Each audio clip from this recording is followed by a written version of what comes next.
November 21st, 2019. Memorial of the Presentation of the Blessed Virgin Mary. A reading from the first book of Maccabees.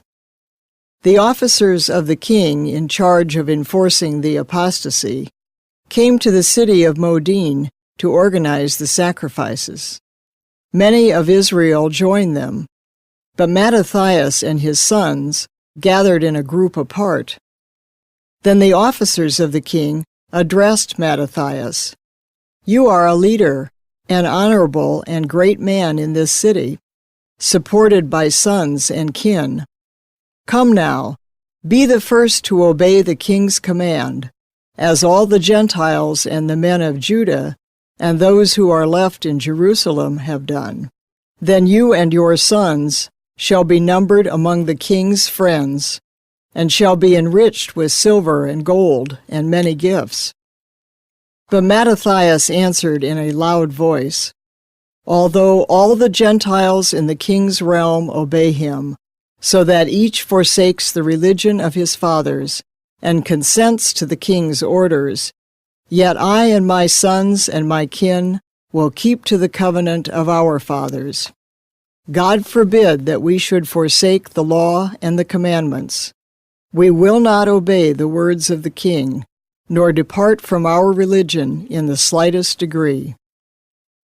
As he finished saying these words, a certain Jew came forward in the sight of all to offer sacrifice on the altar in Modin, according to the king's order.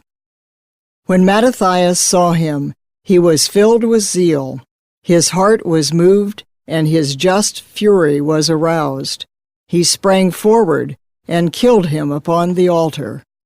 At the same time, he also killed the messenger of the king who was forcing them to sacrifice, and he tore down the altar. Thus he showed his zeal for the law, just as Phinehas did with Zimri, son of Salu. Then Mattathias went through the city shouting, "Let everyone who is zealous for the law and who stands by the covenant follow after me." Thereupon he fled to the mountains with his sons, leaving behind in the city all their possessions.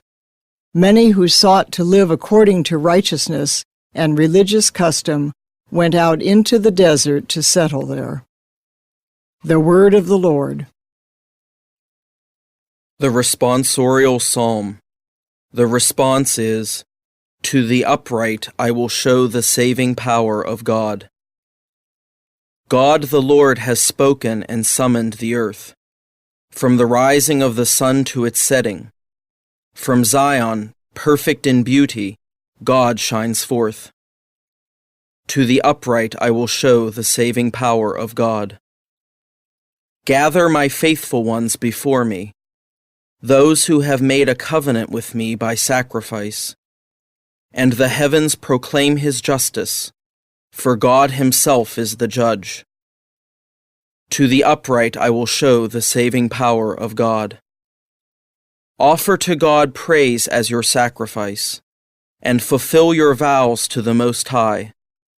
Then call upon me in time of distress. I will rescue you, and you shall glorify me. To the upright I will show the saving power of God. A reading from the Holy Gospel according to Luke. As Jesus drew near Jerusalem, he saw the city and wept over it, saying, "If this day you only knew what makes for peace! But now it is hidden from your eyes. For the days are coming upon you when your enemies will raise a palisade against you. They will encircle you and hem you in on all sides. They will smash you to the ground and your children within you, and they will not leave one stone upon another within you, because you did not recognize the time of your visitation." The Gospel of the Lord.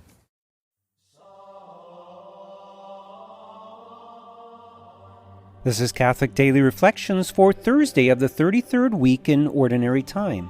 Today's reflection is entitled, Jesus Wept. As Jesus drew near Jerusalem, he He saw the city and wept over it, saying, "If this day you only knew what makes for peace, but now it is hidden from your eyes." It's hard to know exactly what Jesus knew about the future of the people of Jerusalem, but we do know from this passage that his knowledge made him weep in sorrow. Here are a few points on which to meditate. First, it's important to see the image of Jesus weeping. To say that Jesus wept implies that this was not simply some small sadness or disappointment. Rather, it implies a very deep sorrow that moved him to very real tears. So start with that image and let it sink in. Second, Jesus was weeping over Jerusalem because as he approached and had a good view of the city, he immediately became aware of the fact that so many people would reject him and his visit. He came to bring them the gift of eternal salvation.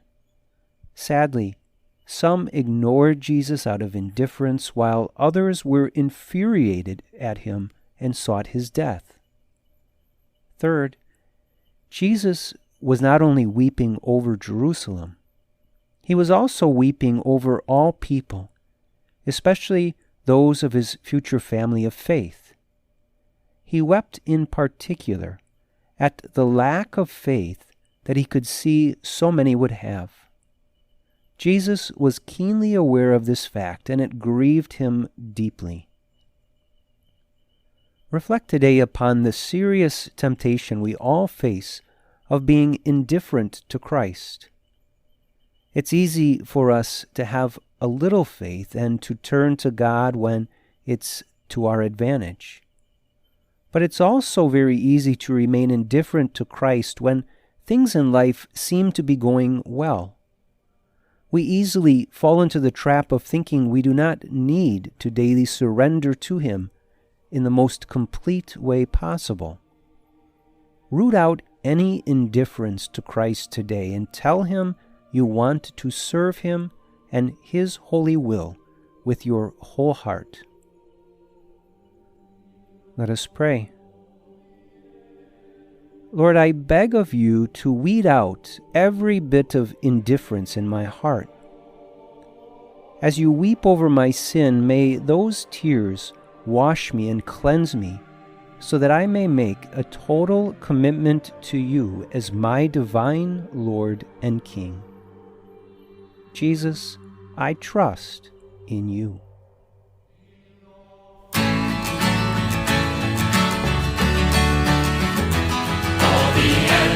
Of the earth, all you creatures of the sea, lift up your eyes to the wonders of the Lord, for the Lord of the earth, the Master of the sea, has come with justice for the world.